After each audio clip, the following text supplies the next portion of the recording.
survei itu adalah potret data.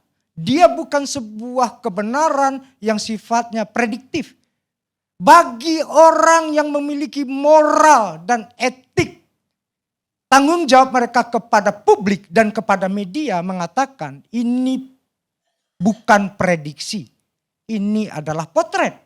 Tapi yang kita lihat adalah serangkaian series propaganda.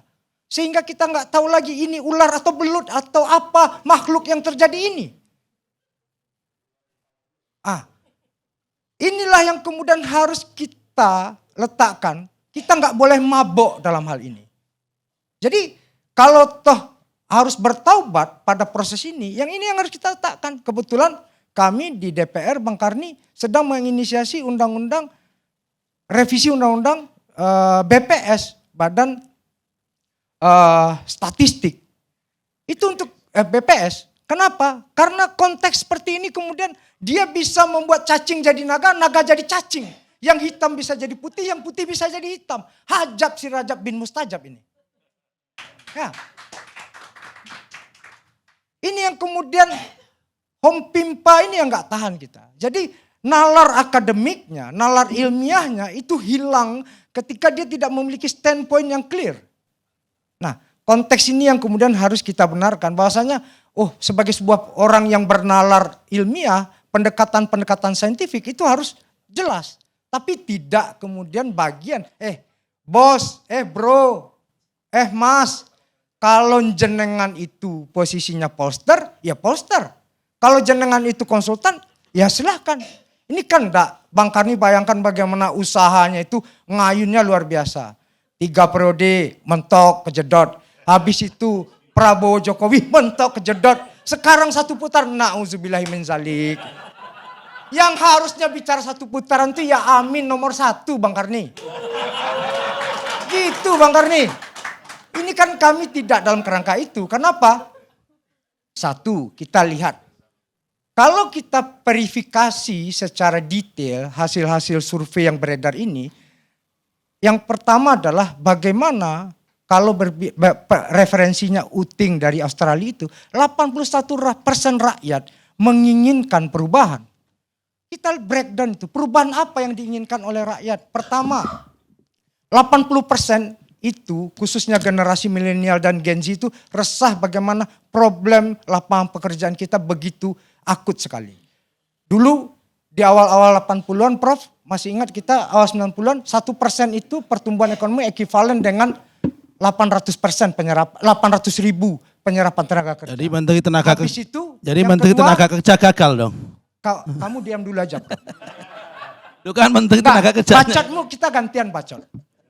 Jadi setelah krisis 98 itu decline 1% itu ekivalen dengan 400 ribu.